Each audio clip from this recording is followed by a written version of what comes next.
कोली महासंघ के राष्ट्रीय अध्यक्ष रमेश दादा पाटिल के नेतृत्व में अखिल भारतीय आदिवासी कश्यप, कहार, निषाद, भोई, कोली, कोरी समन्वय समिति के 2 दिवसीय 13वें राष्ट्रीय अधिवेशन का आयोजन 21 मई और 22 मई को एरोली स्पोर्ट्स एसोसिएशन में किया जाएगा।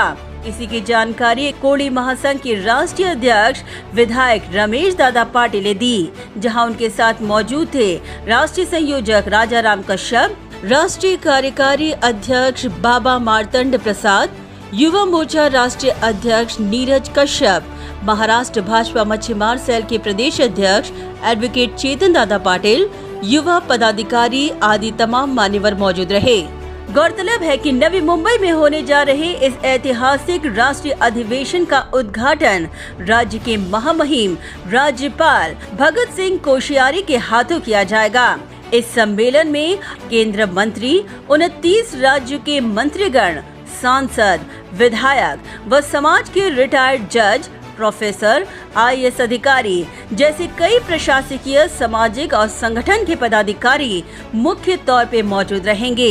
इस दौरान कोली महासंघ के राष्ट्रीय अध्यक्ष विधायक रमेश दादा पाटिल ने कहा कि देश भर में 29 राज्यों तक फैले कोली समाज को एकत्रित लाने और उन्हें उनका न्याय हक दिलवाना ही इस राष्ट्रीय अधिवेशन का मुख्य मकसद है। कोली महासंघ तर महाराष्ट्रापुरतं काम करतोय, परंतु आमचा समाज संपूर्ण ऑल ओव्हर इंडियामध्ये आहे।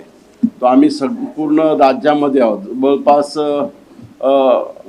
29 राज्यांमध्ये आमचा समाज आहे आणि तो समाज एकत्र करण्याचं काम आज समन्वय समिती करत आहे। आणि समन्वय समितीने रिक्वेस्ट केली की आपलं हे अधिवेशन मुंबईला व्हायला पाहिजे। तर मुंबईचे विधायक कोण आहे तर रमेशदादा पाटील। तर मी त्यांना सांगितलं की बाबा या तुम्ही नवी मुंबईमध्ये आपण अधिवेशन भरू। त्याचा उद्देश एकच आहे की संपूर्ण देशातला जो कोळी समाज आहे, जो आदिवासी आहे, कोळी आपले दुसरे अदर कास्टचे कोळी आहेत, त्या सगळ्यांना कोळ्यांना एकत्र आणण्याचं काम आपण करायला पाहिजे। तो हे केलंय आम्ही आता इकडे।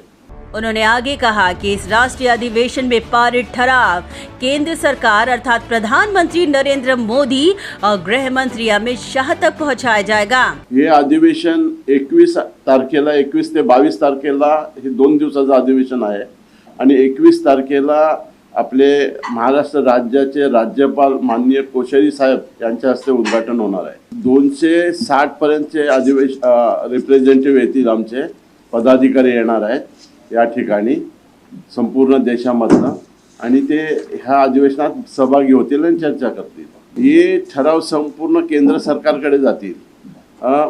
जे गृहमंत्री आहेत, प्रधानमंत्री आहेत देशाचे, त्यांच्यापर्यंत हे ठराव आम्ही पोहोचण्याचे प्रयत्न करणार आहोत। मागे पण गेलो होतो आणि आता पण जाणार आहोत। आमचे प्रयत्न थांबलेले नाही, आम्ही सातत्याने हे प्रयत्न करणार आहोत आणि ते तिथपर्यंत पोहोचवणार आहोत। राष्ट्रीय संयोजक राजाराम कश्यप ने इस दौरान कहा कि इस राष्ट्रीय अधिवेशन में उनका मुख्य एजेंडा है समाज की राजनीतिक भागीदारी, जाति जनगणना, आरक्षण और बोर्ड की स्थापना। पहला हमारा है राजनीतिक भागीदारी, दूसरा है जाति जनगणना, तीसरा है आरक्षण और चौथा है कश्यप बोर्ड की स्थापना। ये 4 तो पुराने जिसमें हमारी वार्तालाप चल रही है। इस अधिवेशन के अंदर जो हमारे साथ में है वो है संगठनात्मक, राजनीतिक, सामाजिक, न्यायिक, प्रशासनिक और फेडरल, जो फेडरलिज्म है इसके आधार पर। इसमें हमारा जो गहन चिंतन है, क्योंकि आज हमारा बच्चा रोजगार पर नहीं रहेगा, राजनीतिक भागीदारी नहीं रहेगी, तो हम उस क्षेत्र के अंदर काम करके उनको आत्मनिर्भर करना चाहते हैं। और ये पूरे देश का हमने सूची बनाई है, ये देखिए आप पूरी हमारी सूची है। ये वो लोग हैं जिनसे हमारे पास कन्फर्मेशन लिस्ट आई है और बिल्कुल कैडर बेस के आधार पे हम काम कर रहे हैं।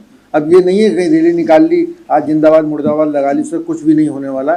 जब तक आप अपनी बात को रखने के लिए सक्षम नहीं होंगे, यूनिटी नहीं दिखेगी। और इसमें निश्चित रूप से कि सरकार के पास एक रिपोर्ट जाने वाली होगी, जहाँ तक मैं समझ रहा हूँ। उन्होंने सरकार को सीधा इशारा देते हुए कहा कि यह आंदोलन नहीं बल्कि चिंतन शिविर होगा और अगर उनकी मांग को सरकार ने गंभीरता से नहीं लिया तो वे भी सरकार के खिलाफ नॉन कॉर्पोरेशन मूवमेंट छेड़ेंगे।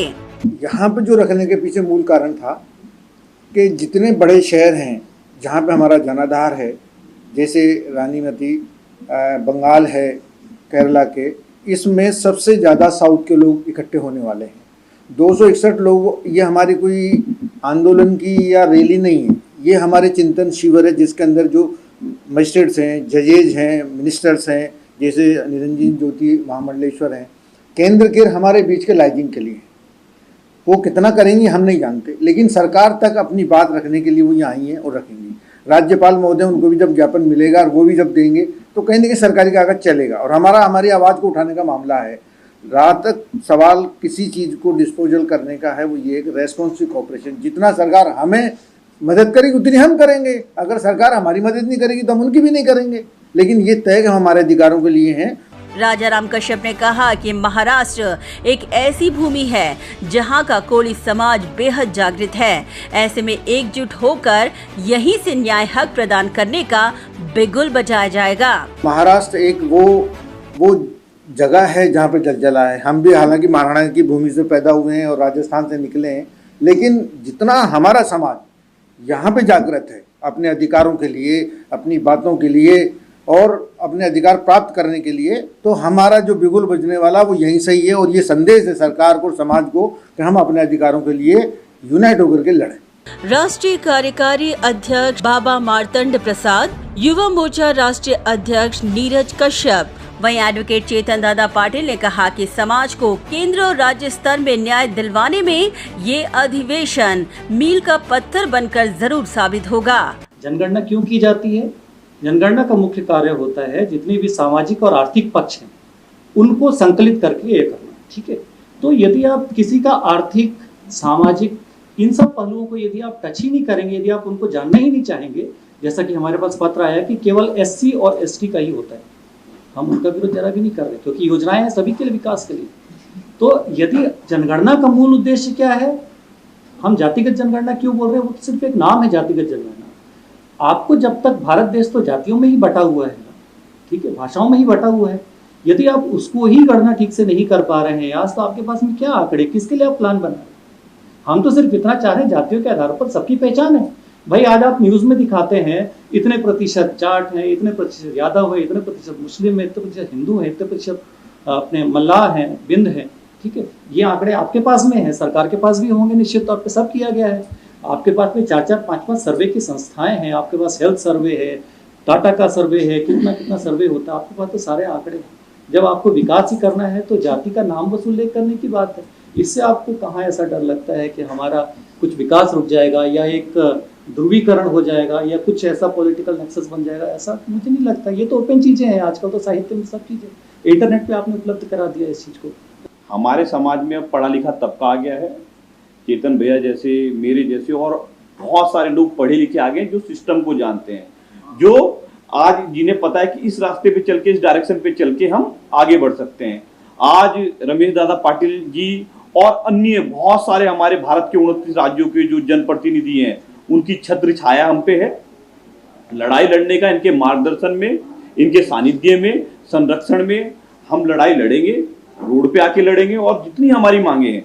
ये कहा जाता है कि जिसकी जितनी जनसंख्या भारी उतनी उसकी हिस्सेदारी, वो हमें मिली नहीं है। तो हमारा ही समाज एक ऐसा समाज है कि जिसके पास 22.5 करोड़ लोग एक साथ हैं, पर क्या है, यूनाइट नहीं है।